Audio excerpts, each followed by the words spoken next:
வீட்டுக்கு போலாமா ஃப்ரெண்ட்ஸ்?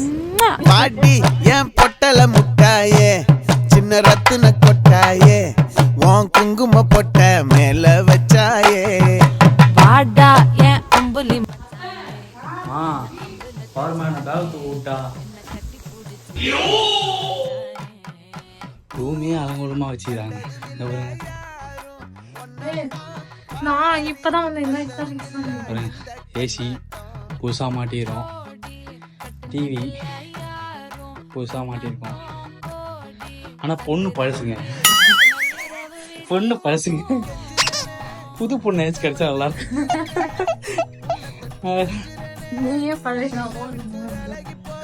ஏம்மா 6:30 மணி வரையும் ஜேஎம் கோட்ல கிழி 100 ரூபா கொடுத்துட்டு போனாரு கிளைண்ட். 100 ரூபாய். ஆத்தி எத்தனை மச்சம் தேடி முத்து